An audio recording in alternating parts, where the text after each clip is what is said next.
Boa tarde a todos. Muito obrigado pela presença. Vamos iniciar mais uma coletiva de imprensa na sede do Governo do Estado de São Paulo, aqui no Palácio dos Bandeirantes.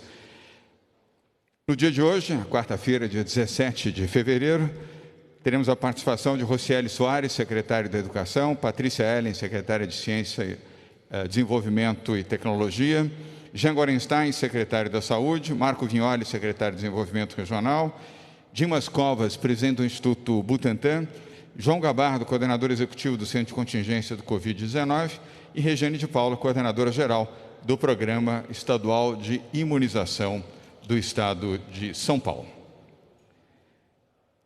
Hoje também, boas notícias. Eu queria destacar essas boas notícias porque elas são boas notícias para São Paulo e para o Brasil. Primeira boa notícia para os brasileiros. O Governo de São Paulo, o Instituto Butantan, vai antecipar a entrega de 54 milhões de doses da vacina do Butantan para o Ministério da Saúde. Inicialmente prevista para o final de setembro deste ano, a entrega de 54 milhões de doses da vacina do Butantan, estas doses serão entregues até o final do mês de agosto. Portanto, 54 milhões de novas doses da vacina do Butantan serão entregues aos brasileiros para o Programa Nacional de Imunização com a vacina do Butantan. O Instituto Butantan está trabalhando 24 horas por dia, 7 dias por semana, incluindo feriados e finais de semana, para produzir as vacinas que estão imunizando os brasileiros. Quero mencionar aqui que 9 em cada 10 brasileiros, neste momento, estão sendo vacinados com a vacina do Butantan. Repito, 9 em cada 10 brasileiros, neste momento, estão sendo vacinados com a vacina do Butantan e nós agora conseguimos, graças ao trabalho do Butantan, dos técnicos e cientistas, antecipar em um mês a entrega das vacinas para o Ministério da Saúde. Mas quero registrar também que o Ministério da Saúde precisa viabilizar mais vacinas. Não apenas a vacina do Butantan, são 100 milhões de doses, 46 milhões nessa primeira etapa, até abril, mais 54 milhões até o final do mês de agosto.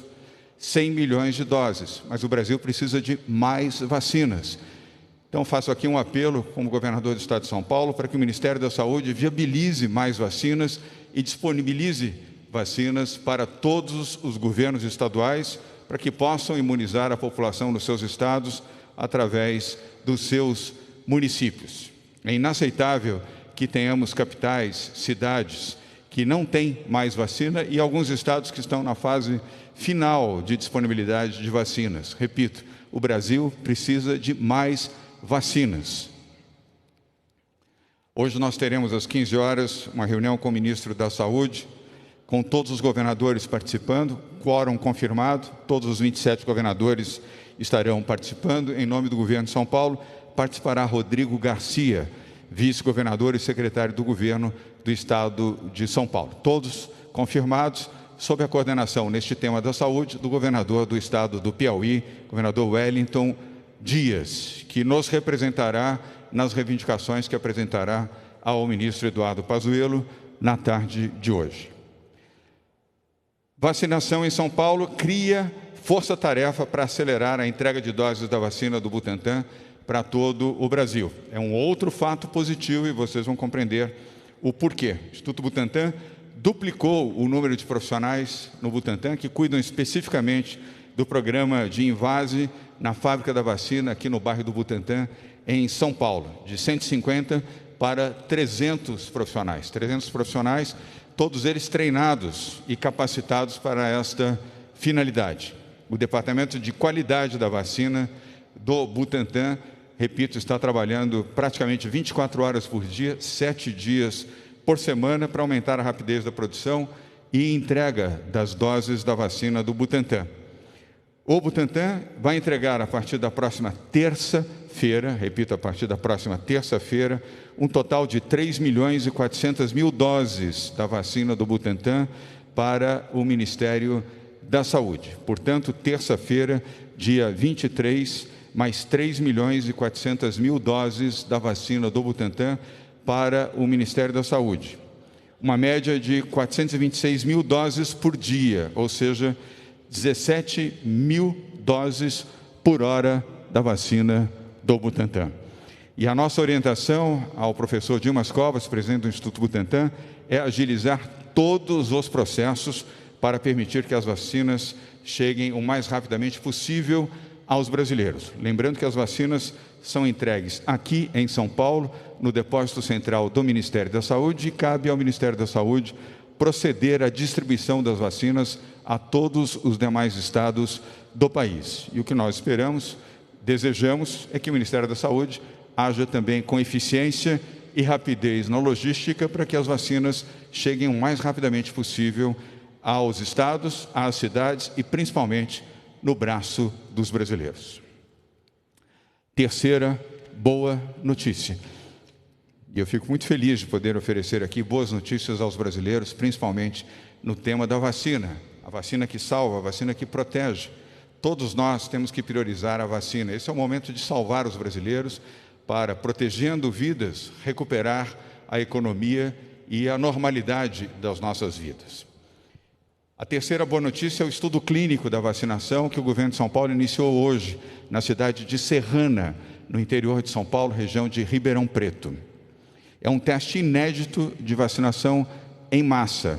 É o primeiro local do mundo a ter uma vacinação em massa completa para vacinar toda uma população. Repito, é o primeiro teste com esta circunstância de vacinação em massa feito no mundo pelo Instituto Butantan, que completa esta semana 120 anos de existência. Não poderia ter forma melhor de celebrar os seus 120 anos oferecendo clinicamente e cientificamente um programa de imunização como esse, que vai imunizar cerca de 30 mil moradores de Serrana, no interior de São Paulo, e fará isso com as 2 doses da vacina. Quero deixar claro que estas doses, são 60 mil doses, 30 mil mais 30 mil, não comprometem nenhuma vacina programada para o Ministério da Saúde, ou seja, 100 milhões de doses previstas para entrega ao Ministério da Saúde. E entregaremos 100 milhões de doses até até agosto deste ano, não estão comprometidos. Faremos a entrega de 100 milhões de doses e estamos utilizando 60 mil doses extras para fazer esse programa de imunização em Serrana. Com a eficácia e a segurança da vacina do Butantan já comprovados, o estudo agora vai verificar o controle da disseminação do vírus e a redução de contágio. Dr. Dimas Covas, presidente do Instituto Butantan, falará sobre os 3 temas e a importância para a ciência de São Paulo, do Brasil e do mundo desta iniciativa que começou hoje pela manhã em Serrana, região de Ribeirão Preto, onde estive ao lado do Dr. Dimas Covas, do Jean Gorenstein, da Regiane de Paula, iniciando a vacinação da população. Quarta boa notícia, desta feita na educação, tão importante para os nossos filhos, para as crianças e adolescentes em São Paulo e no Brasil. Começa hoje o programa Psicólogos da Educação. A partir de hoje, quarta-feira, 17 de fevereiro, 1.000 psicólogos começam a trabalhar e estão à disposição de alunos, professores da rede estadual de ensino. São 5.100 escolas no estado de São Paulo com atendimento por esses 1.000 profissionais da psicologia. O atendimento será feito de maneira virtual e presencial e o objetivo é contribuir para a melhoria da convivência e do ambiente escolar. Todas as escolas da rede estadual serão beneficiadas. Todas, repito, nenhuma escola ficará de fora deste programa Psicólogos da Educação. Cada escola terá à sua disposição um número de horas, e o secretário Rocieli Soares dará maior detalhes, para que um psicólogo possa estar presencialmente ou virtualmente. Quanto mais rápido for a alternativa e mais eficiente, o próprio psicólogo vai utilizar essa alternativa em conjunto com a direção da Secretaria de Educação do Estado de São Paulo. E os detalhes serão dados daqui a pouco por Rocieli Soares, secretário de Educação do Estado de São Paulo. Quinta notícia, é a semana epidemiológica, também uma boa notícia. Vocês vão ver que os índices estão melhorando e nós precisamos trabalhar e contar com a cooperação da população para que continuem melhorando, e por isso o apelo para que as pessoas não se aglomerem em hipótese alguma. Aglomeração significa risco, risco principalmente para os jovens, jovens que levam vírus para suas casas, para os seus pais, para os seus avós, e infelizmente disseminando o vírus, nós continuaremos a ter a presença do vírus em escala elevada. Mas até aqui, neste momento, repito, estamos com índices melhores. E o Dr. o Dr. Jean Gorenstein falará também sobre a nova lei que já está em vigor aqui no estado de São Paulo, determinando multa de R$100 mil para aquele que furar a fila da vacina, seja quem for, seja médico, seja político, seja empresário, seja pessoa importante, famosa ou não, não importa, a lei é para todos e a fila da vacina deve ser respeitada por todos em São Paulo. Havendo denúncia e constatando-se o fura-fila, ele será multado em R$100 mil e aquele que facilitou a obtenção da vacina será igualmente advertido e multado. Vamos então pela ordem, começando com Dimas Covas, presidente do Instituto Butantan, para tratar dos 3 bons assuntos, das 3 boas notícias que enunciamos hoje na nossa coletiva. Dimas. Boa tarde, governador. Em relação à primeira notícia, que foi o contrato adicional de 54 milhões, assinado na segunda-feira com o Ministério da Saúde. No cronograma contratado, a última entrega seria em setembro. Nós vamos fazer todo o esforço para adiantar essa produção e essa entrega e esperamos que em agosto, no máximo em agosto, tenhamos entrega total de 100 milhões de doses. Da mesma forma que isso é importante, quer dizer, essa agilidade, essa presteza em produção, nós também temos que lembrar que nesse momento é a única vacina que está sendo usada em grande volume no Brasil, e isso traz uma responsabilidade muito grande para o Butantan. Então, os nossos funcionários, inclusive com essas novas contratações, têm o peso da responsabilidade de liberar essas vacinas o mais rapidamente possível. Então, agora, próxima semana, a partir do dia 23, nós passamos a liberar 426 mil doses por dia para o Ministério da Saúde. Em 8 dias vamos chegar aos 3 milhões e 400 mil doses. Mas não paramos, né? Isso é só a primeira entrega, que é parte do contrato, e continuamos. E espero não parar mais, porque não temos mais problemas de matéria-prima, né? Nós devemos escalar essa produção e, a partir de abril, possivelmente vamos dobrar essa produção, porque vamos ter à disposição uma fábrica que, nesse momento, está usando para a produção da vacina da gripe. Então, todas essas atividades, todas essas iniciativas são exatamente no sentido de que não falte vacina para todos os brasileiros, obviamente, e nós devemos lembrar também, governador, que esse contrato com o Ministério ele foi, de fato, assinado em janeiro. Os 46 milhões em janeiro e os de 54 anteontem, né? Então, o Butantan está fazendo um enorme esforço, né, para dar atendimento aos estados e municípios do Brasil todo. Com relação ao projeto de Serrana, é um projeto que me deixa particularmente, primeiro, muito orgulhoso.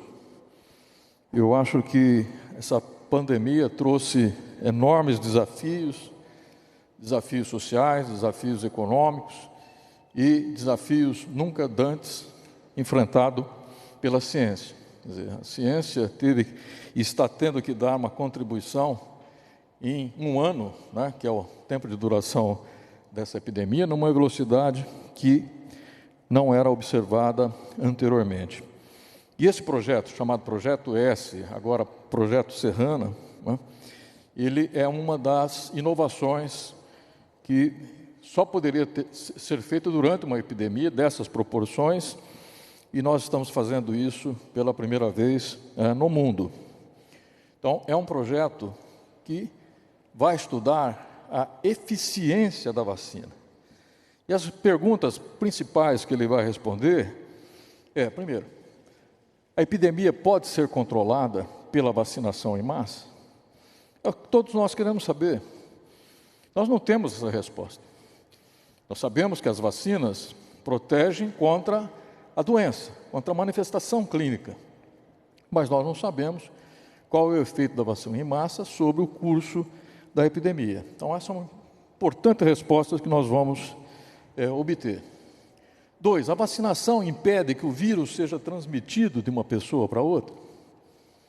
Isso é importante. Pode ser que a vacina controle a doença, mas ela não impeça a transmissão. E, portanto, nós podemos conviver ainda com esse vírus por muito tempo. Se ela impedir a transmissão, o vírus pode desaparecer. E uma outra questão, qual é o impacto da vacinação na chamada carga de doença? Quer dizer, o que ela vai significar em termos de economia para o sistema de saúde, em termos de consultas médicas, em termos de uso de recursos que são empregados maciçamente, de liberação dos hospitais para o tratamento das outras doenças que nesse momento ficaram em segundo plano. Enfim, qual vai ser o efeito na redução da carga da doença, que também é uma resposta importante que nós vamos obter. Além disso, governador, nós estamos lá testando várias ferramentas que podem ser muito úteis no combate da epidemia.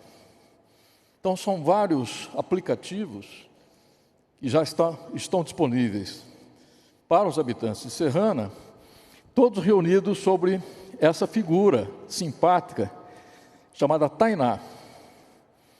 Tainá é uma assistente que trabalha 24 horas para o Butantan. Isso em associação com o WhatsApp. Basta a pessoa entrar com as suas questões no WhatsApp e ela responde. E são vários aplicativos. Aplicativo de controle da vacinação, aplicativo de reações adversas, aplicativos de identificação de sintomas compatíveis com o Covid, que vão permitir a vigilância ativa, e outros, como, por exemplo, o censo geolocalizado. Quer dizer, em tempo real, a gente vai ter a localização dessas pessoas, com exame positivo e assim por diante. Então, é uma experiência que não é só questão do estudo clínico, mas ela vai além, no sentido de fornecer ferramentas que possam ser usados de forma extensiva no Brasil. E, por fim, governador, eu agradeço muito o seu apoio, porque todas essas iniciativas, obviamente, não teriam prosperado se nós não tivéssemos o apoio entusiasmado do governo e do nosso governador. Obrigado, governador. Obrigado, Dimas Covas. Queria convidar vocês para assistirem um breve vídeo sobre esta Operação Serrana, que nós vamos exibir agora. O vídeo, creio, tem 2 minutos. E aí vamos para o próximo tema, que é psicólogos na educação, com o secretário Rocieli Soares. Vamos ao vídeo. O governo do estado de São Paulo, o Instituto Butantan e a cidade de Serrana são protagonistas de uma ação pioneira em todo o mundo. Projeto Serrana. Uma campanha inédita de vacinação em massa contra a Covid-19. Creio que essa vacinação vai salvar muitas vidas. E como vai? Uma verdadeira pesquisa clínica para provar que, além de eficaz e segura, a vacina do Butantan será testada como proteção numa cidade inteira. Tentamos entender como é que a vacina consegue controlar a transmissão e controlar os casos graves nesse conjunto de pessoas. Uma mega operação envolvendo todo o sistema de saúde de Serrana. Isso não seria possível sem o Butantan, que tem toda a parte de logística, conhecimento. Não seria possível sem o Hemocentro, que faz os exames, sem a faculdade, sem a gente. Então, é um projeto muito audacioso, né? Vacinação em massa na cidade de Serrana com a vacina do Butantan. Vai ser muito importante para nós, porque vai ajudar a salvar vidas, Um exemplo para a saúde pública e a medicina para ser usado em todo o mundo. Muito obrigada. Só tenho a agradecer por ter escolhido Serrana, né, para essa ação. Diria que é um grande passo que eles deram, né, que eu acho que vai salvar muita gente. O governo está fazendo um grande esforço para isso, né? Então eu acho que vai dar certo.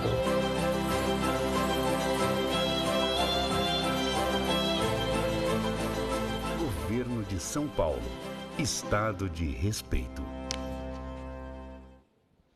Muito obrigado. Eu queria, antes de passar para o Rocieli Soares, mencionar que todo o financiamento desse estudo é feito pelo governo do Estado de São Paulo. Não há um único centavo do Ministério da Saúde neste programa. É um programa financiado pelo governo do Estado de São Paulo em prol da ciência e da vida. Não só o estudo, a contratação de profissionais. 500 profissionais foram contratados em Serrana, jovens que foram treinados em Serrana nos últimos 45 dias pelas equipes de saúde do governo do Estado de São Paulo. A contratação, os custos, todos os equipamentos e as 60 mil doses de vacina financiados pelo governo do Estado de São Paulo, para ajudar São Paulo e o Brasil. Com você, Rocieli. Obrigado, governador. Nós, no final do ano, lançamos essa ação do Psicólogos na Educação, especialmente para esse apoio socioemocional nas escolas estaduais. Esse já é um desafio pré-pandemia, né? Nós saímos de episódios com aprendizados, como o caso da Raul Brasil, como outras situações que nós temos na nossa rede. Isso já era uma demanda e, obviamente, com a pandemia, hoje essa demanda é ainda maior. Pode passar? Então, a ideia é que esses psicólogos estejam fazendo especialmente uma orientação, suporte emocional aos estudantes, aos profissionais, ao conjunto da escola, possibilitando sempre a celeridade nesse atendimento, especialmente mais urgente, mais emergencial da comunidade, ainda mais nesse momento. Mas é um programa que está ligado ao programa de convivência, ou seja, melhorar o processo de convivência dentro da escola, combater bullying, por exemplo, trazer uma convivência é o nosso grande objetivo, porque isso impacta diretamente na aprendizagem. E os psicólogos vão estar centralmente auxiliando a secretaria e especialmente as escolas nesse momento. Pode passar? Nós estamos falando aqui de um apoio que é especialmente preventivo, né, para melhorar a convivência, prover soluções para cada uma das escolas, para cada um dos tipos de crise, dentro do planejamento da própria escola. Apoio especialmente para a gente acolher nas comunidades escolares, especialmente, sobretudo, nesse momento de pandemia, porque a gente tem muita incerteza, tem muitos medos, muitas dúvidas. Ter esse processo de suporte para as escolas será fundamental. O apoio a projetos pedagógicos de aprendizagem. Muitas vezes, a aprendizagem não avança, especialmente necessitando ter aqui o olhar de outros profissionais, cada vez mais a equipe multidisciplinar, estar apoiando para que a aprendizagem possa avançar. Estar emocionalmente bem faz toda a diferença para que a aprendizagem se dê da melhor maneira. Desenvolvimento das competências socioemocionais, por exemplo, tem um impacto absurdamente gigantesco dentro do processo da aprendizagem. Pode passar? Uma coisa importante, né? Nós não temos aqui, o objetivo dos psicólogos não é clinicar. Isso é muito importante, certo? Os psicólogos vão estar preparando, auxiliando os profissionais da educação, especialmente para melhorar o clima escolar, fomentar esse desenvolvimento das competências socioemocionais, mas não é clínica. Quando ele for observar, tiver algum atendimento, é para logo na sequência fazer o encaminhamento para o sistema de saúde, o sistema de proteção social, que precisa estar apoiando nesse retorno. Então, o objetivo não é clinicar, mas sim dar o suporte na psicologia educacional para os quais esses profissionais são preparados. Pode passar? Lembrando que a Secretaria de Educação licitou uma empresa, né, a empresa Psicologia Viva foi a ganhadora da licitação.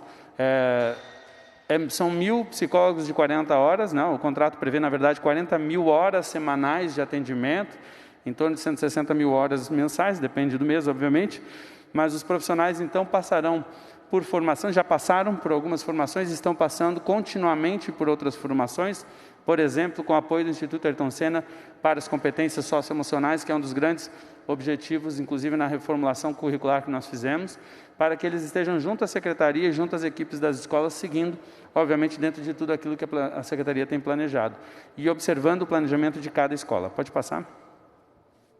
As escolas devem se planejar para fazer a solicitação do serviço de atendimento. Eles têm passado também por formação para isso. Hoje nós tivemos live, inclusive, com os diretores das escolas sobre esse tema, porque eles vão ter um banco de horas por semana que eles podem utilizar esses profissionais. E cada escola vai dizer aonde que ela precisa mais. Qual é o maior objetivo que este profissional poderá estar auxiliando cada uma das escolas. Então, ele fará parte do planejamento de dentro das escolas. E, obviamente, nós, na Secretaria, estaremos monitorando o uso, os objetivos do próprio serviço e além de fazer o suporte à formação desses profissionais. As 5.100 escolas, todas as nossas escolas vão poder solicitar de 2 horas a 20 horas de serviço, ou seja, uma escola menor terá uma média de 2 horas por semana, uma escola maior de 20 horas por semana com o serviço disponibilizado, de novo, de acordo com o seu planejamento. Lembrando que a gente tem escolas que têm 15 alunos e escolas que têm 2, 3 mil alunos. Então, obviamente, vai ser sempre de acordo com o seu planejamento, a depender das suas necessidades. Pode passar.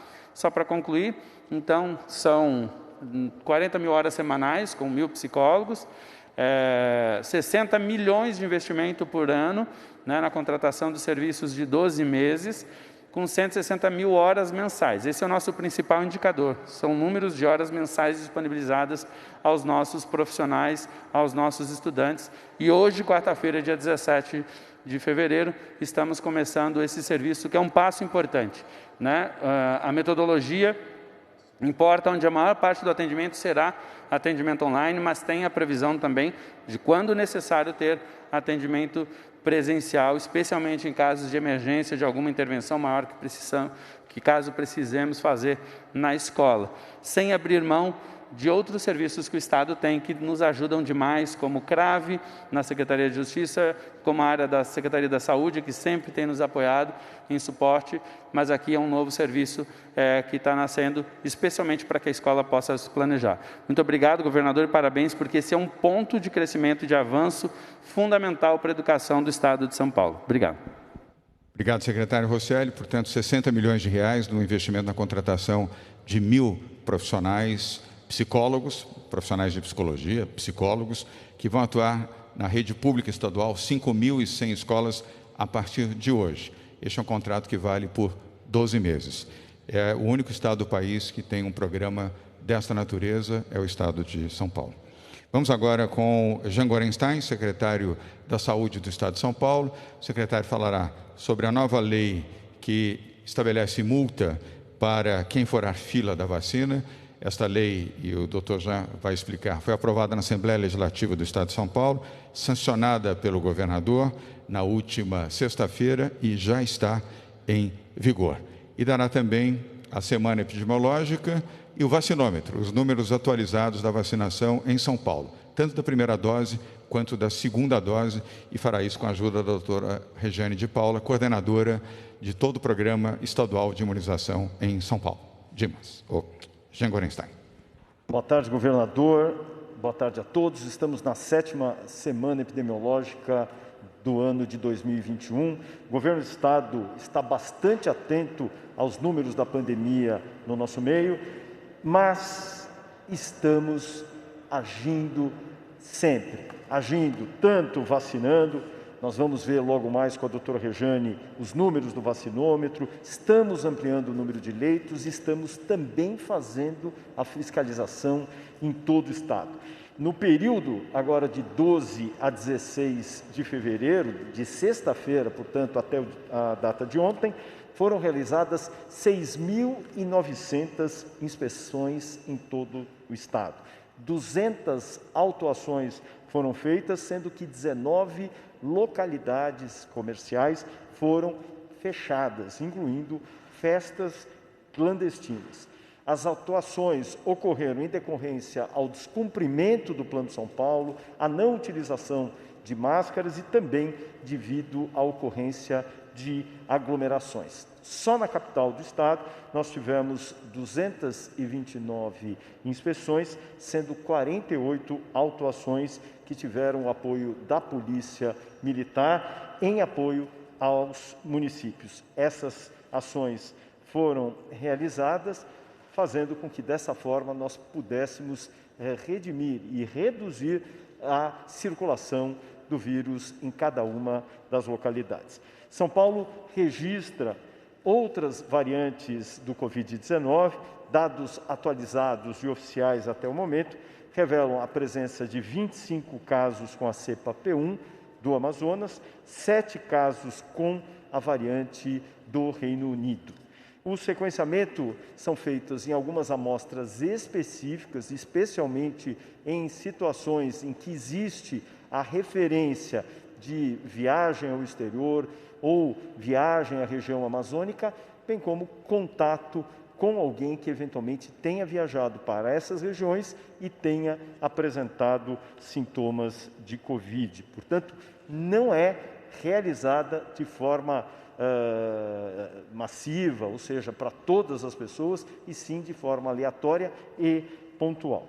Estamos, como disse, vacinando. Até agora, ao 12h15, nós já tivemos 1.731.096 casos de vacinação e o governador João Dória sancionou a lei elaborada pela Assembleia Legislativa do Estado, que prevê penalidades com multas para todos aqueles que descumprirem o segmento prioritário da vacinação, seja quem tomou a vacina, quem aplicou a vacina, e essas multas serão dobradas, principalmente se tratar-se de funcionários públicos. Essas multas variam de valor de R$ 24.756 até o valor de R$ 89.066.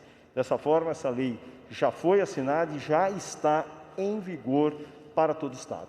Isso é uma garantia que a vacinação que ocorre no Estado de São Paulo tem 3 princípios básicos. Uma é a organização, a outra, a priorização daqueles que realmente precisam do recebimento da vacina de uma forma priorizada. E a terceira é o planejamento, para que quem tomou a primeira dose da vacina tenha a garantia da segunda dose bem estabelecida. Além de tudo, procedemos à abertura de leitos para regiões do Estado que trouxeram realmente uma ascensão de número de casos muito intensos, especialmente a região de Araraquara, com mais de 70 leitos abertos, assim como a região de Jaú, que tiveram 96 leitos ampliados para garantir, dessa forma, a assistência a todos aqueles que assim precisaram. Hoje, nós temos a ocupação dos leitos das unidades de terapia intensiva em todo o Estado em 66,3%. Lembrando que o maior comprometimento acaba sendo na região do interior, 65,2%, na Grande São Paulo, e São Paulo hoje contabiliza 1.938.712 casos e, infelizmente, 56.960 pessoas perderam as suas vidas.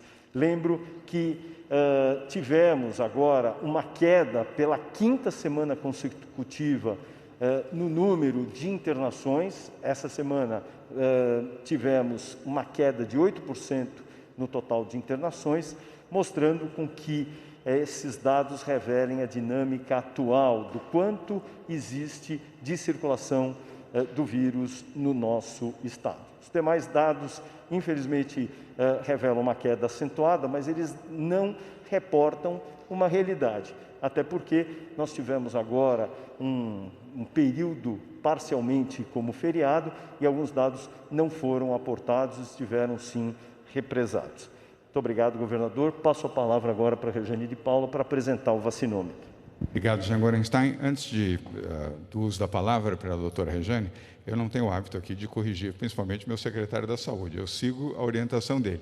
Mas é que aqui não é um tema de saúde, é um tema legislativo, então eu tenho a ousadia aqui de fazer uma pequena correção. O valor da multa é R$ 98.000, não é R$ 86.500. Eu chequei, inclusive, para ter certeza que nós estamos com o número correto. Então, é R$ 98.000, o que acentua a proximidade dos R$ 100.000 que nós mencionamos. Desculpa fazer a correção, mas era importante, como não é tema da saúde. Já estou à vontade com você, né? E estou perdoado. Perdoadíssimo, até porque isso reforça mais ainda, um valor até mais maior, a necessidade da não furar fila. De furar fila. E nem permitir que se fure fila. Né?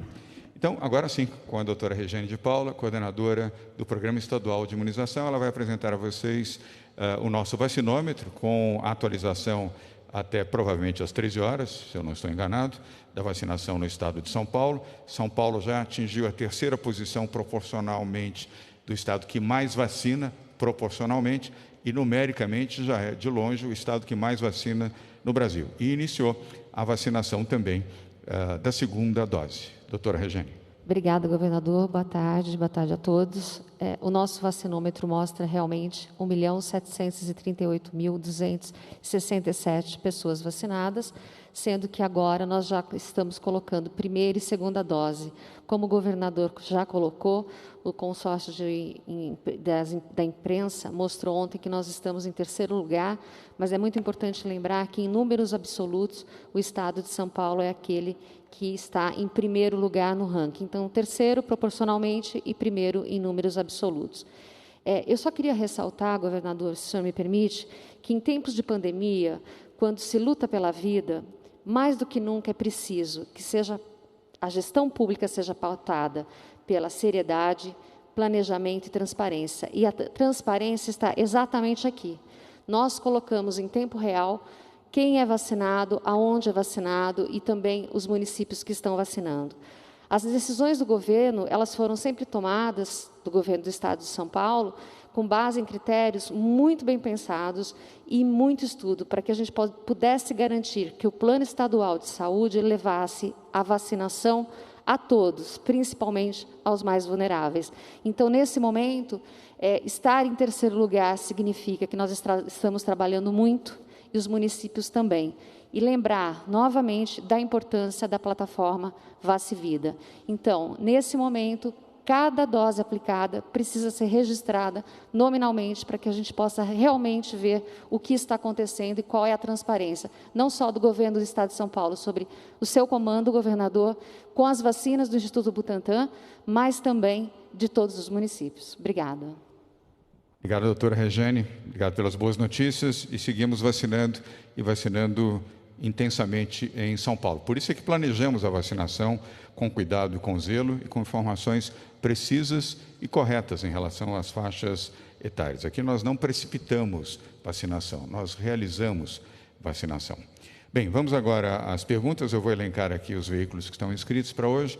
CNN Brasil, Jornal Valor Econômico, a TV Al Jazeera, a Rádio TV Bandeirantes, o Portal Metrópolis, o Portal IG, a Rede TV, a TV Globo e Globo News. E fui informado que nós temos, nesse momento, 32 veículos de comunicação acompanhando a coletiva à distância, ou seja, virtualmente, 32 veículos de comunicação, entre os quais 2 que farão perguntas nesta tarde, o Valor Econômico e a TV Al Jazeera. Mas vamos começar com a Bruna Macedo, da CNN Brasil. Bruna, boa tarde. Obrigado por você estar aqui conosco. Sua pergunta, por favor. Boa tarde, governador. Boa tarde a todos. A minha pergunta é relacionada a uma entrevista do Dr. Jean a uma rádio de São Paulo, em que ele disse que as medidas de distanciamento e de isolamento muito rígidas, fechamento de restaurantes, horários muito rígidos, teria causado o efeito contrário e acabado aglomerando ainda mais as pessoas. Eu queria saber se essa conclusão também é a do centro de contingência, depois de tudo que a gente já passou, com idas e vindas, do Plano São Paulo, e queria saber também, diante desta conclusão, o Estado de São Paulo pode não esperar mais medidas tão rígidas assim? É isso. Obrigado. Obrigado, Bruno. Jean Gorenstein. Bom, essa pergunta merece uma resposta. Isso não é a realidade. O que foi dito é que o Plano São Paulo, ao longo da sua existência, ele se adapta a algumas condições, inclusive as condições da pandemia. Ele é um convívio da pandemia com a saúde. Nós temos que preservar vidas através do sistema de saúde. Se eu deixar mais pessoas circularem, o vírus vai circular mais com elas. Então, o Plano São Paulo, ele guia, através dessas restrições, horários e serviços, garantindo dessa forma que não haja sobrecarga e colapso no sistema de saúde do nosso Estado e todos tenham acolhimento. Por outro lado, nós sempre trazemos um conjunto com a Secretaria de Desenvolvimento, com a secretária Patrícia Heller, Desenvolvimento Econômico, a questão relacionada a trazer os setores para a gente fazer algumas adaptações frente à melhora dos índices. E com isso, em cada uma das fases do plano, nós podemos até promover aberturas maiores, estendendo um pouco mais de horários e tendo a participação de cada um dos setores fazendo a sua parte, colaborando, criando ambientes seguros. Então é isso que faz o Plano São Paulo ter o sucesso que tem. Então dizer que foi um erro, é um erro de quem disse, é do oportunismo de quem falou. Isso não é uma verdade. Tanto é que nós nos guiamos do Plano São Paulo para guiar todas as estratégias que são feitas pela Secretaria de Estado da Saúde. E são feitas, volto a dizer, no sentido de conter a pandemia e preservar a assistência e não haver colapso na saúde. Obrigado, doutor Jean. Bruna, antes de concluir, a Patrícia Heller, secretária de Desenvolvimento Econômico, Ciência e Tecnologia, fará uma complementação, mas, na qualidade de governador, quero esclarecer a você que quem determina a evolução do Plano São Paulo, avançando ou retroagindo, é a ciência. É o Centro de Contingência do Covid-19. Não é uma decisão do governador, nem uma decisão de governo. É uma decisão de saúde pública. Com você. Obrigada, governador. Somente adicionando, as aglomerações, tipicamente, têm acontecido depois das 20 horas. E muito em festas clandestinas, em aglomerações ilegais. Por isso que o secretário Jean colocou a importância do reforço da fiscalização que está sendo realizada, mas também a conscientização da população. O setor de bares e restaurantes, eu acho que houve alguns maus entendidos, porque se nós fizermos uma retrospectiva, durante o período que eles não tinham os protocolos adequados, houve medidas restritivas maiores para eles, mas nós trabalhamos em conjunto com a saúde, com a implementação desses protocolos. Hoje, tanto na fase amarela quanto na fase laranja, há uma isonomia entre setores. Então, nós, por exemplo, na fase laranja é liberado funcionamento de bares e restaurantes, de academias, de salões de cabeleireiro, setores que em outros países continuam fechados, tem medidas restritivas muito maiores, mas no nosso caso aqui tiveram protocolos corretos e, por isso, esse trabalho de atualização do Plano São Paulo. Queria lembrar também mais duas coisas. Uma é com relação a esse horário das 20 horas nos momentos de maior dificuldade de presença do vírus. Esse modelo é aplicado no mundo inteiro e continua sendo aplicado. E salvou muitas vidas em países à beira do colapso, Portugal, Reino Unido, Alemanha, nos momentos mais difíceis aplicaram esse modelo e continuam aplicando. Então, é importante a gente lembrar isso. E durante o dia, não há registros de aglomerações devido ao horário de funcionamento. Ainda assim, nós estamos trabalhando com os setores para ver se novas revisões podem ser feitas. Os estudos continuam sendo feitos regularmente. O secretário Jean participou pessoalmente comigo na semana passada de reuniões com o setor de academias, setor de bares e restaurantes, setor de eventos. Nós continuamos com esse diálogo. Não adianta a gente tentar atribuir culpados, nós temos que buscar soluções. E as soluções se dão com todos respeitando os protocolos e entendendo o momento de emergência. E o que nós estamos fazendo também na parte econômica é acolher os setores mais vulneráveis com o crédito emergencial, com todo o trabalho que está sendo feito de desburocratização, mas precisamos nessa frente também maiores recursos aportados no âmbito federal, que isso também tem sido feito em todo o mundo e o que temos hoje ainda não é o suficiente. Como Estado, nós estamos operando sim, mas precisamos desse complemento do apoio a esses setores nesse momento. Obrigado, Patrícia Heller. Bruno Macedo, muito obrigado. Vamos agora online com a jornalista Leila Souza Lima, do jornal Valor Econômico. Leila, boa tarde. Obrigado por estar acompanhando aqui, juntamente com vários outros jornalistas, a nossa coletiva. Por favor, fique à vontade para a sua pergunta. Boa tarde, governador. Boa tarde, autoridades. Vocês me ouvem bem? A minha pergunta, vocês já explanaram um pouco sobre a questão da distribuição de vacinas no início da coletiva. A minha pergunta é ela vai em cima desse tema, governador e doutor Dimas Covas. A gente vê que algumas cidades já estão paralisando a vacinação. O município de São Paulo informou que não descarta a paralisação, mas há uma preocupação por parte da comunidade científica, não só no Brasil como no mundo, em relação à disponibilidade de vacinas.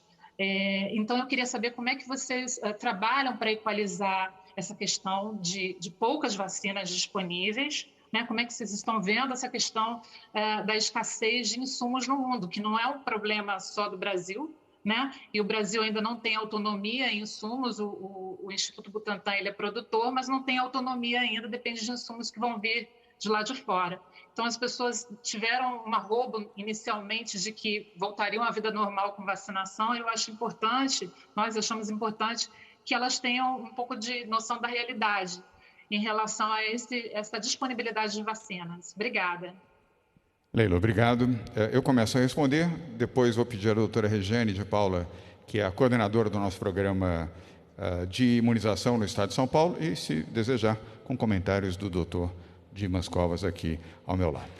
Eu quero dizer que o Brasil errou, e quero voltar a afirmar isso. Errou e errou feio, em detrimento da saúde da sua população, por não ter feito uma opção para várias vacinas. A Argentina fez isso, a Colômbia fez isso, o Chile fez isso, o Peru fez isso, apenas para citar países vizinhos aqui da América do Sul, sem contar os países do hemisfério norte, que hoje têm à sua disposição 3, 4, 5, até 6 vacinas. O Brasil, infelizmente, fez uma opção equivocada por uma única vacina.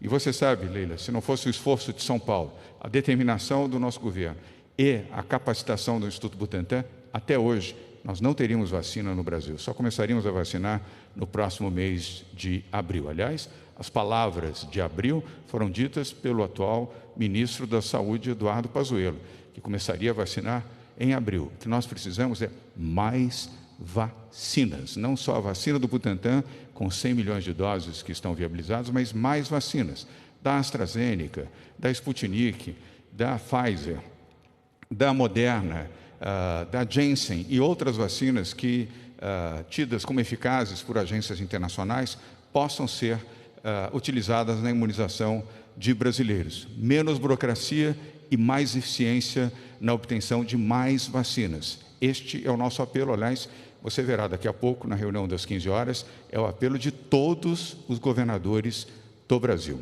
Doutora Regiane? Obrigada, governador. Leila, muito obrigada pela sua pergunta. O Estado de São Paulo, graças ao Instituto Butantan, graças ao governador do Estado, que promoveu e vem incessantemente trazendo a vacina e brigando para que a gente tenha essa vacina aqui no Brasil, nós também trabalhamos desde setembro, a pedido do governador, do secretário, para que nós tivéssemos um plano estadual de imunização, uma vez que o Ministério da Saúde não se movimentava em relação à vacinação. E toda a logística foi feita, toda a distribuição de vacina. Nós recebemos e temos recebido vacina do Butantan e os municípios também têm recebido vacina. Então, nós temos orientado sistematicamente. Me causa uma certa estranheza essa fala do município de São Paulo, até porque, governador, me permita, eu ontem estive numa reunião junto com o secretário Edson Aparecido e com o nosso secretário executivo, doutor Eduardo Adriano, e o calendário vacinal do município de São Paulo, ele está exatamente de acordo com aquilo que foi combinado com o Estado de São Paulo. Então, se os municípios avançarem, sim, nas suas campanhas, mas respeitarem aquilo que está sendo dado e coordenado com o Estado de São Paulo, não faltarão vacinas. E o doutor Dimas mesmo já colocou a capacidade de aumentar a vacina do Butantan. Mais uma vez, eu vou voltar à fala do governador, que precisamos de mais vacinas, precisamos de outras vacinas. Se nós estamos hoje com mais de 1.700.000 pessoas vacinadas, se tivéssemos mais vacinas, mais pessoas, não só no estado de São Paulo, como no Brasil, também estariam vacinadas e nós estaríamos, com certeza, avançando e muito na campanha de vacinação. Então, o Estado tem, com sua logística, trabalhado muito fortemente para que não falte vacina aos municípios. Perdão, só uma emenda. O município que não descartaria, que descarta a paralisar. Na verdade, o contrário do que a senhora colocou. O município disse que não vai paralisar. Exatamente isso, Leila, porque Jane, por favor. porque nós temos conversado sistematicamente e o alinhamento do município de São Paulo com o Plano Estadual de Imunização e o governo do Estado tem sido para avançar de acordo com o seu recebimento de doses de vacina e trabalhado fortemente junto conosco. Dimas, quer fazer algum comentário? Com relação à produção, não há dúvida, hoje há uma escassez de vacina no mundo. E isso impactou profundamente na estratégia do Programa Nacional de Imunização. Quer dizer, além das vacinas do Butantan, nós deveríamos estar contando com outras vacinas em volumes apreciáveis. Infelizmente, não estamos. Agora, apesar dessa escassez mundial de vacinas, o Butantan tem uma parceria sólida com a Sinovac. Houve aí um problema no começo de janeiro com relação à importação de matéria-prima, que foi sanada, e hoje nós temos 17.300.000 doses em processo, que começam a ser liberados agora a partir do dia 23. Então, esse quantitativo de 17 milhões serão totalmente liberados ainda no mês de março. É suficiente? Não, não é suficiente, precisam de mais vacinas, né? Estávamos aguardando aí os quantitativos adicionais de 15 milhões que estavam previstos no Programa Nacional e que não vieram, né? A Fiocruz também está tendo problema lá com a questão da matéria-prima. Então, o Butantan está fazendo toda a sua parte, né? Todo o seu esforço, e vamos agilizar essa produção o máximo possível para que, de fato, nessa fase inicial da vacinação, não haja interrupção do programa de vacinação nacional. Obrigado, então, Dimas Covas, Jean Gorenstein. Obrigado também a você, Regiane. E muito obrigado, Leila, pela sua participação. Continue ligado aqui conosco. Você é um dos 32 veículos de comunicação que estão acompanhando online essa coletiva. Obrigado ao valor econômico que você também representa. Vamos agora com uma outra pergunta online, desta feita com a TV Al Jazeera, do Oriente Médio, e o seu correspondente no Brasil, Hassan Massoud. Hassan, vamos colocá-lo aqui em tela. Aliás, está presente, desculpa, aqui indicava online, perdão. Presente, aliás, prazer reencontrá-lo. Desculpa, Hassan. E muito bem-vindo aqui. E a sua pergunta, por favor. Muito obrigado. Boa tarde, senhores. Gostaria de perguntar sobre o pedido de uso definitivo de vacina Coronavac aqui em Brasil. Se nós temos previsão, a primeira coisa, e também se a falta de registro definitivo em Brasil e até também em São Paulo pode afetar a data prevista para vacinar todos os paulistanos como foi esperada antes no final de maio. Muito obrigado. Obrigado, Hassan. Significativa a sua pergunta para permitir um esclarecimento que será feito por Dimas Covas, presidente do Instituto Butantan. Dimas. O processo de registro definitivo está em curso desde outubro do ano passado. Quer dizer, no meio desse processo, nós entramos com um pedido de uso emergencial, que foi autorizado, e o uso emergencial permite o uso da vacina, né, enquanto durar a pandemia, né? Mas, apesar disso, nós estamos muito avançados na documentação do pedido de registro, né? Isso já está acontecendo lá na China, em outros países que estão usando essa vacina, e brevemente nós vamos completar aí todo o dossiê e dar início ao processo formal de registro. Na realidade, é chamado registro definitivo, mas ele é provisório, né? Ele vai esperar ainda a conclusão dos estudos clínicos, o que só vai acontecer no ano que vem. Obrigado. Ok. Obrigado. Então, Dimas, Hassan, muito obrigado. Mais uma vez, um prazer tê-lo aqui presencialmente, não apenas online. E os nossos cumprimentos também à TV Al Jazeera. Você já realizou várias matérias, eu tenho acompanhado pelo Clipe Internacional. Muito obrigado pela sua participação. Vamos agora à Rádio e TV Bandeirantes com a Mayra de Jaimo, que está aqui. Mayra, boa tarde. Obrigado pela sua presença. Sua pergunta, por favor. Boa tarde, governador. Boa tarde a todos. Bom, a minha pergunta é sobre Araraquara. É uma cidade que está com o sistema de saúde sobrecarregado, né, para a gente não dizer em colapso, e também em lockdown. Então, eu queria saber se alguma medida vai ser tomada em relação a esse município e se, por causa dessa nova cepa, a gente pode adotar estratégias mais restritivas, como até um lockdown, em outras regiões do estado. E só um esclarecimento em relação às doses, governador, se me permitir. São 3.400.000. Eu não entendi muito bem, esse quantitativo é no dia 23 ou a partir do dia 23, cerca de 426 mil por dia? Porque tem os 17 milhões, né, que seriam na sequência, então eu não entendi esse número. Obrigada. Mayra, obrigado. Eu que agradeço que permite um esclarecimento. Provavelmente outras pessoas também não compreenderam. E vou começar com isso, pedindo ao Dimas esse esclarecimento aí sobre o tema de Araraquara. O secretário de Saúde, Jean Gorenstein, responderá a você. Dimas. Mayra, nós vamos liberar 3.400.000 doses em 8 dias, o que dá uma média de liberação de 426 mil doses por dia, né? Ou 17 mil doses por hora, ou ainda 296 doses por minuto, 5 doses por segundo. Isso só para você ter uma ideia aí da velocidade. Obrigado. Bem, obrigado, Dimas. Tema Araraquara agora.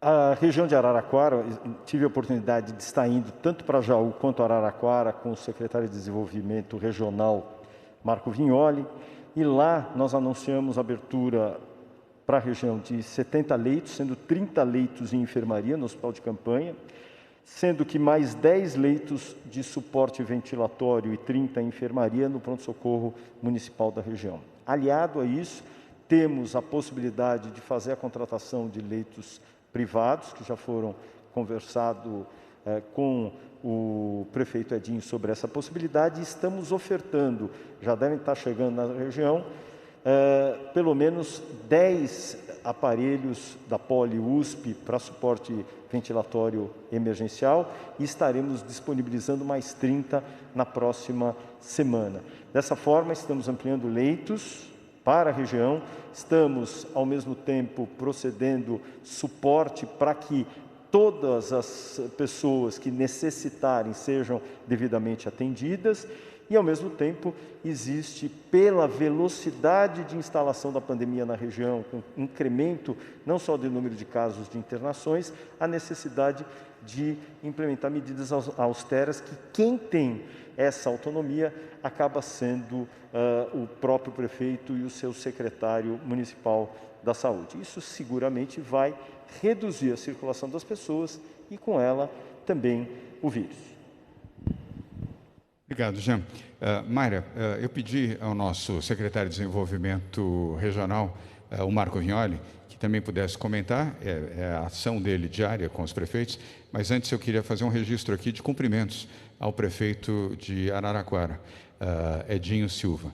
O Edinho tem sido um extraordinário prefeito, disciplinado em relação às orientações que recebe do Centro de Contingência do Covid-19, uma pessoa com compaixão, suportando todas as pressões na sociedade, mas ele está agindo certo.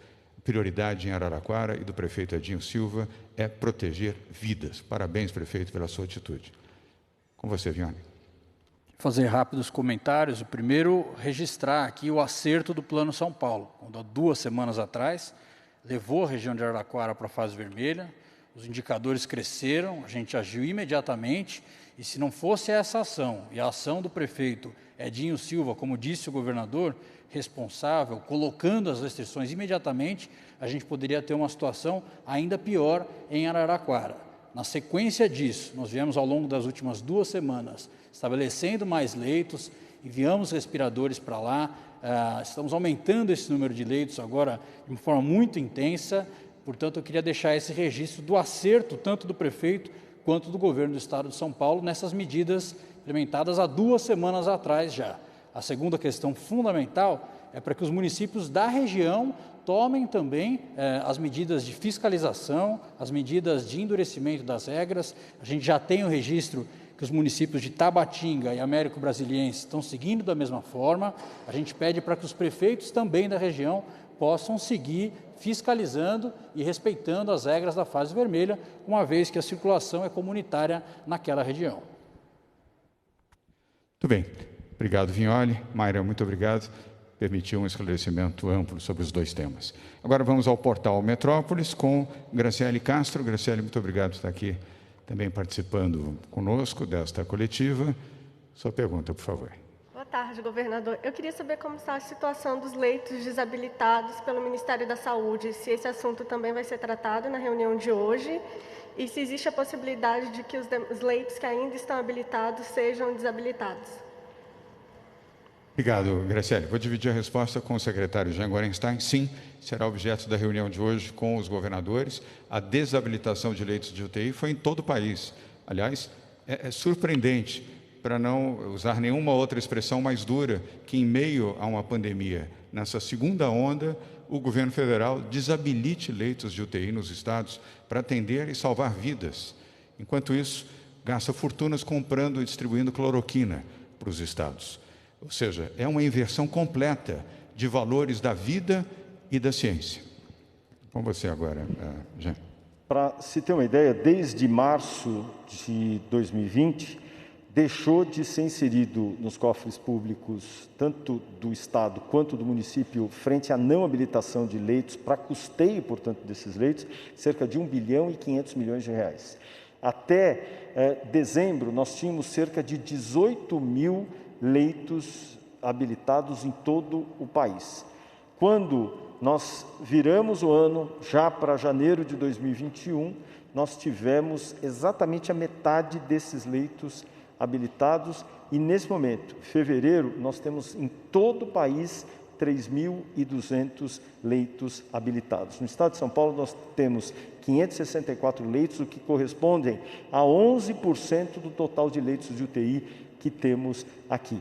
E isso afronta exatamente o consenso da tripartite entre federação, Estado e município no custeio desses leitos através do Sistema Único de Saúde. Obrigado, Jean Gorenstein. Graciele, apenas para reforçar, nós não diminuímos nenhum leito de UTI em São Paulo, nós estamos pagando pelos leitos. Mas isso, como disse o secretário Jean Gorenstein, confronta o Pacto Federativo. É obrigação do Ministério da Saúde financiar a habilitação desses leitos, seja para São Paulo, seja para qualquer um dos outros estados e do Distrito Federal. Uma atitude equivocada, de desprezo pela vida do Ministério da Saúde. Mais um equívoco de uma série enorme de erros do Ministério da Saúde em meio à pandemia. Vamos agora a você, Eduarda Esteves, do Portal IG. Eduarda, obrigado por estar aqui conosco. Boa tarde. Microfone ajustado. Sua pergunta, por favor. Boa tarde, governador. Boa tarde a todos. A minha pergunta vai falando um pouco sobre esse cenário de escassez de vacinas. O governador já tinha adiantado, na última semana, a compra de 20 milhões de doses exclusivas para São Paulo da Coronavac. Queria saber se essa negociação já foi fechada, qual seria o prazo para a chegada dessas doses e quando elas começam a ser aplicadas. Uma outra pergunta sobre essa nova variante de Manaus, os casos têm crescido aqui em São Paulo. Queria saber quais são as estratégias que o governo tem utilizado para conter essa variante, se vocês pensam até em conter os voos vindo da região de Manaus. Obrigada. Obrigado, Eduardo. Eu vou pedir ao Jean Gorenstein e também ao Dimas Covas que possam proceder às duas perguntas, começando pelo Dimas. Mas eu quero reconfirmar a você, na condição de governador, fui eu que fiz o anúncio aqui, portanto, quero reconfirmar, nós já autorizamos o Butantan a comprar mais 20 milhões de doses adicionais, agora já a partir de setembro, porque em agosto estaremos concluindo a entrega de 100 milhões de doses da vacina do Butantan para o Brasil e determinei a compra de mais 20 milhões de doses com o custo do governo do Estado para atender os brasileiros de São Paulo. Diante da escassez de vacinas, nós não vamos aqui ficar esperando pessoas padecerem e correrem risco de vida. Nós vamos comprar mais vacinas por nossa conta para imunizar 100% dos brasileiros de São Paulo que precisam ser imunizados até dezembro deste ano. Dimas. Eduardo, exatamente. Os 20 milhões já foram pré-acordados com a China e vai ocorrer na sequência da entrega dos 54 milhões. Então, nós vamos, em agosto, já estar recebendo matéria-prima desses 20 milhões para dar sequência aí à produção. Obrigado. Obrigado, Dimas. Jean? Bom, primeiro, a cepa do Amazonas, nós temos já detectada em 25 casos de pacientes que tiveram Covid-19 aqui no estado. Dessas, 9 foram casos importados, ou seja, aqueles que ou viajaram ou tiveram contato com alguém que viajou para a região do Amazonas, mais especificamente para a região de Manaus, sendo 8 de São Paulo e 1 de Águas de Lindóia.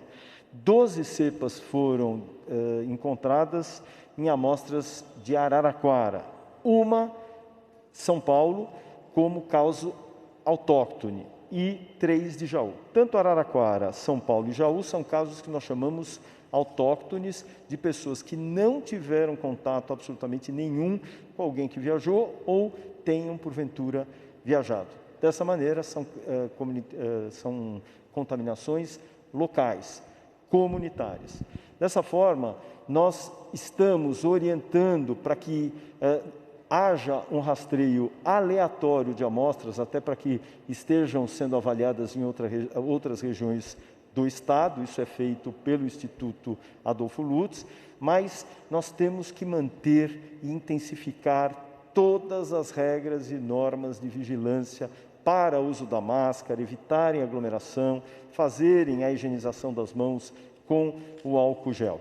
O que nós temos observado, tanto no município de Araraquara, no município de Jaú, assim como os relatos que são feitos pelo secretário de Estado do Amazonas, é a velocidade de instalação do vírus em cada uma dessas localidades, mostrando aquilo que nós chamamos de infectividade, a capacidade desse vírus se transmitir de pessoa a pessoa. E o que tem também chamado a atenção, algo que nós não víamos naquela cepa naive, aquela primeira cepa identificada aqui no Brasil, é que pacientes jovens sem nenhuma doença de base também estão apresentando formas graves e morrendo. Então, é muito importante que aquelas pessoas que até hoje negligenciavam, dizendo, não, mas para mim eu só vou perder o paladar e o olfato, eles podem também, além do paladar, olfato, perderem a vida. Obrigado, Jean. Eduarda, muito obrigado mais uma vez. Vamos para a penúltima pergunta, que é da Rede TV. Com ela, Carolina Riquengo. Carol, obrigado pela sua presença. Pronto. Boa tarde. Sua pergunta, por favor.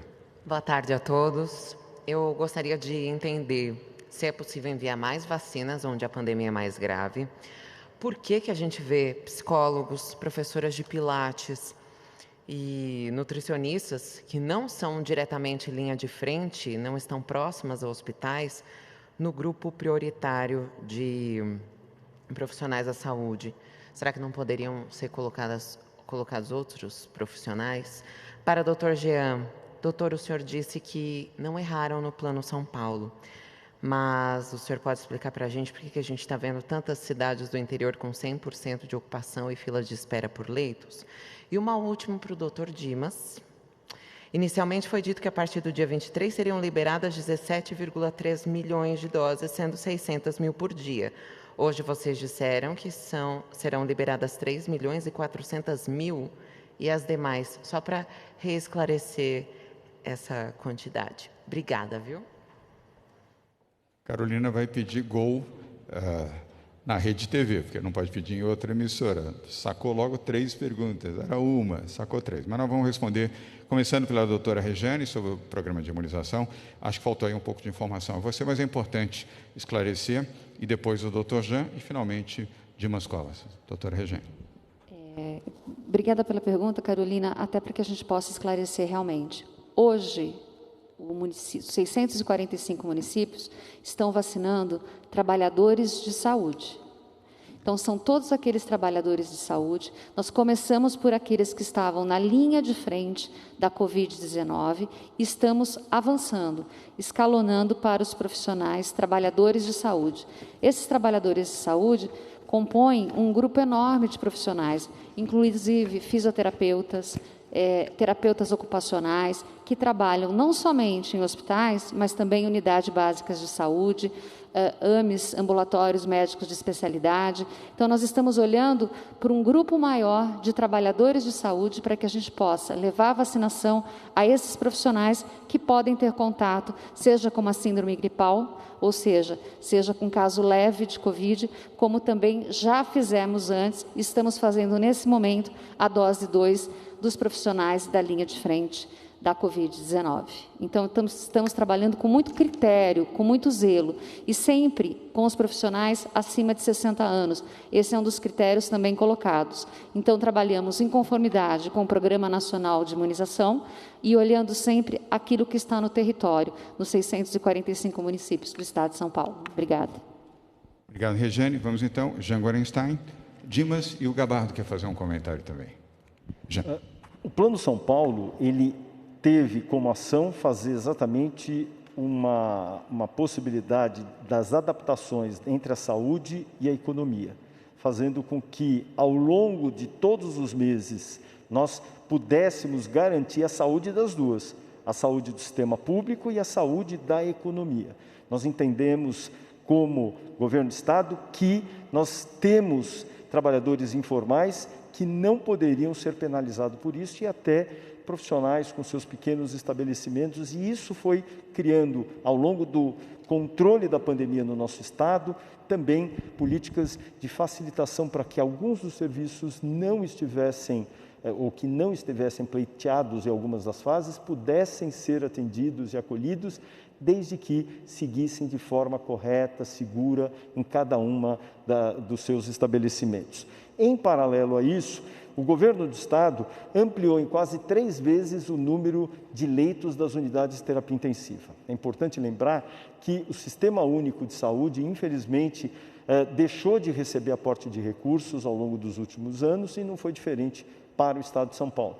Dessa maneira, a chegada da pandemia fez com que rapidamente, sob a liderança do governador João Dória, esse número de leitos fosse ampliado, assim como a distribuição de monitores e respiradores para que essas UTIs pudessem acolher essas pessoas. Então, todas essas estratégias foram tomadas de forma adequada. A questão é que nós sempre conclamamos o apoio da população.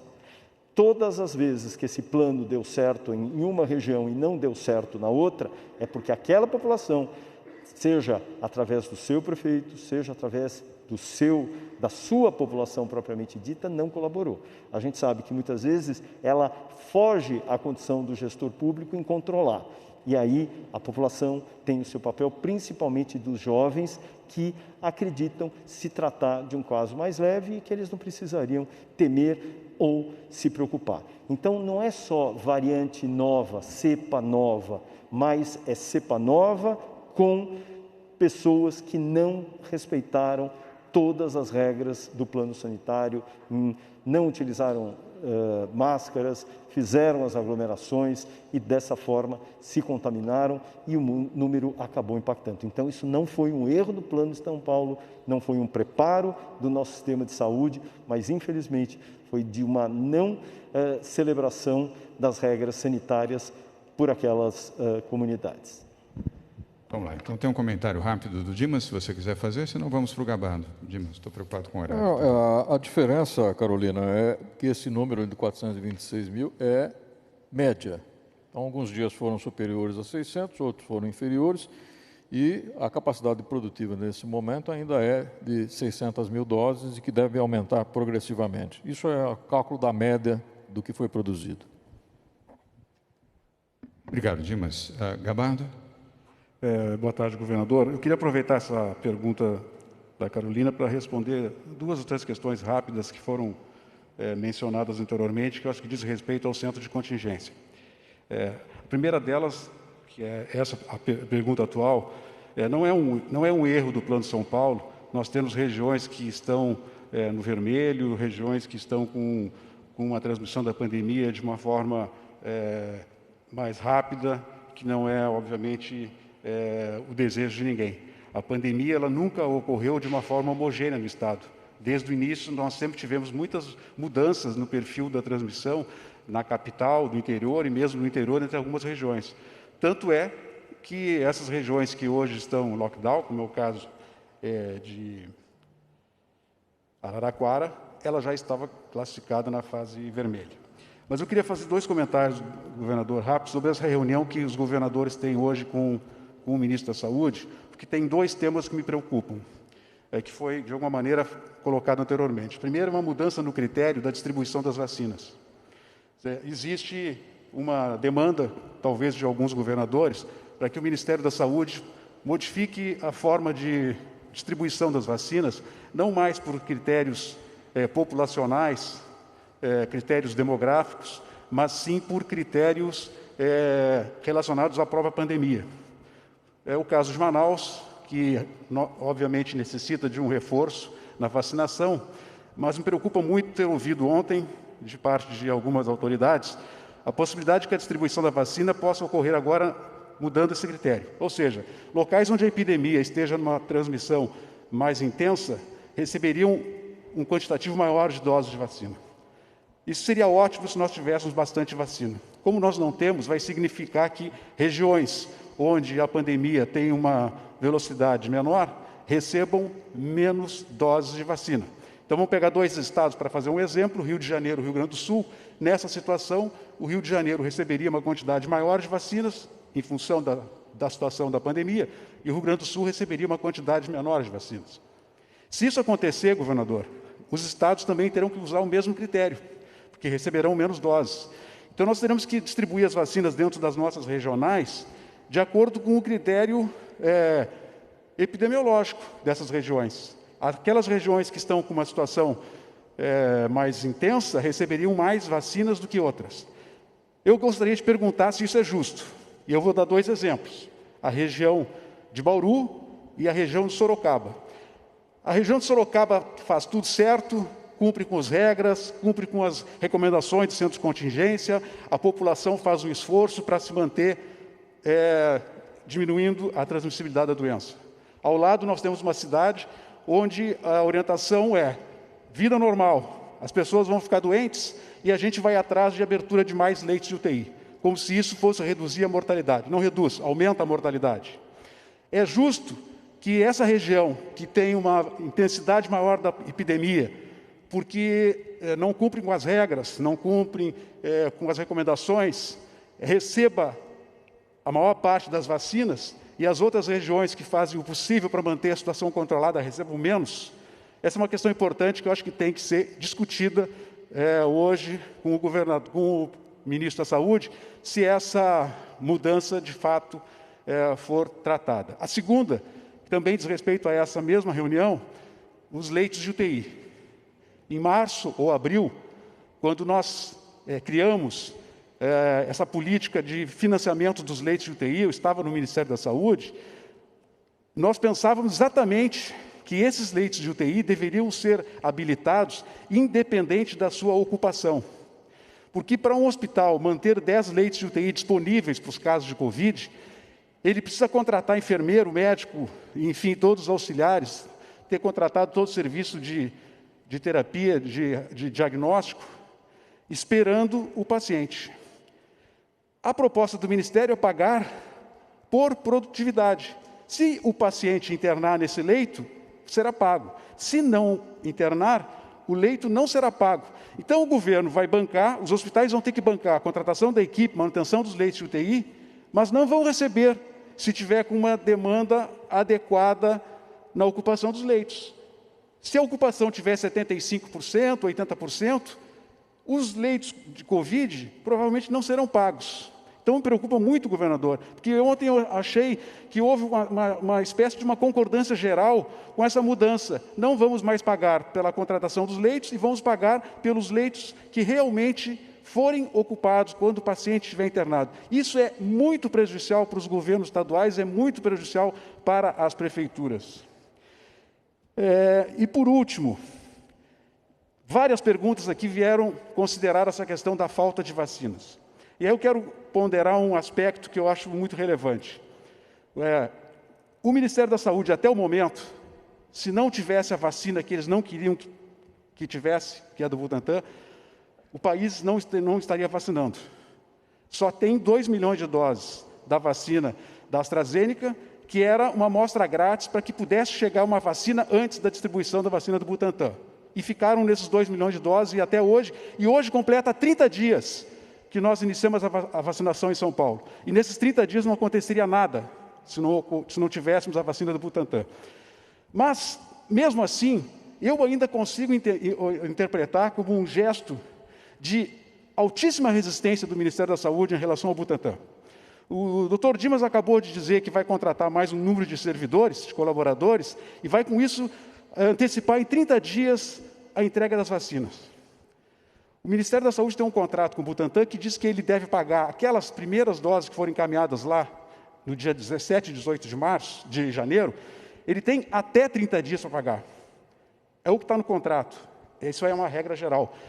Pagar em até 30 dias não significa que tenha que pagar no 30º dia. Pode pagar no 1º dia. E se o Ministério da Saúde tivesse essa boa vontade com o Butantan, e não esta má vontade com o Butantan, já poderia ter pago essa primeira parcela, e o Butantan, com esse recurso, já poderia ter contratado gente e ter acelerado o processo de vacinação. Então, eu acho que ainda existe, de parte do Ministério da Saúde, uma dificuldade, uma resistência em que o Butantan possa aumentar a velocidade da produção de vacinas antes que outras vacinas de outros fabricantes cheguem ao país. Obrigado, governador, mas eram alguns pontos que eu acho relevante colocar aí. Gabardo, nós aqui agradecemos. João Gabardo foi secretário executivo do Ministério da Saúde na gestão do ministro Luiz Henrique Mandetta, que foi demitido pelo presidente Jair Bolsonaro exatamente porque defendia medidas restritivas e medidas de saúde adequadas para o enfrentamento de uma pandemia. Ele sabe o que fala. Além disso, foi secretário de saúde do seu estado natal, o Rio Grande do Sul. Nós vamos agora à última pergunta, que é da Daniela Geminiani, da TV Globo News. Dani, obrigado pela sua paciência também. Boa tarde. Sua pergunta, por favor. Boa tarde, governador. Boa tarde a todos. Vou aproveitar a fala do Medina só para esclarecer. Então, o Ministério da Saúde fez o pagamento das doses no 30º dia, deixou agora para o final, só para esclarecer essa fala. E aí, minha pergunta é sobre os 8 mil litros de insumos que foram negociados também com a Sinovac. Se a gente tem uma data, tem uma previsão de quando esses insumos devem chegar. E aí, aproveitando sobre educação, o anúncio de 1.000 psicólogos tinha sido feito em setembro, com uma data prevista para o começo dos trabalhos em novembro. Esses contratos só entraram em vigor agora? É isso. Obrigada. Obrigado, Daniela. Vamos começar pela sua última pergunta com o Rocieli Soares, depois vamos ao Dimas Covas para responder as duas questões. Uma está emendada na outra, mas os 8 milhões de litros principalmente. Obrigado, governador. Obrigado, Daniela, pela pergunta. Sim, nós anunciamos no final de setembro, com o desejo de já ter começado, nós não conseguimos concluir a licitação por uma série de processos e depois no mês de janeiro, final de dezembro e janeiro, nós não sentimos a necessidade de começar e planejamos com a formação o começo para agora. O contrato foi assinado em janeiro, durante o mês de janeiro. Hoje é a execução do serviço propriamente dito, porque a própria empresa teve o tempo de mobilização, da contratação e preparação dos profissionais. Então, nós estamos começando no melhor período possível. Obrigado, Rocieli. Daniela, a sua primeira pergunta será respondida pelo Dimas Covas, presidente do Instituto Butantan. Dimas. Com relação aos 8 mil litros, os próximos 8 mil litros, eles estão em processo final de autorização para exportação da China para o Brasil, e ele deve chegar aqui no Butantan no começo de março. Agora, isso já é fluxo contínuo, isso não tem nenhum impacto no processo atual das 17,3 milhões de doses que estão sendo produzidas. Isso vai a crescer e entrar para que essa produção não pare mais, até completar 46 milhões em abril, e já entrar aí nas 54 milhões até agosto. Então, nesse momento, tudo previsto e acontecendo conforme o previsto. Obrigado. Bem, Daniela, o João Gabardo também vai complementar essa resposta. Por favor, Gabardo. Não, só porque o Dr. Dimas está informando que na semana passada houve, então, o pagamento daquelas primeiras doses, ou seja, quando estava próximo de completar os 30 dias. Continuo achando que o Ministério poderia ter feito esse pagamento no início, uma vez até que a vacina da AstraZeneca tenha sido feita com pagamentos antecipados. E para o Butantan se utilizou quase que os 30 dias do contrato para ser feito o pagamento.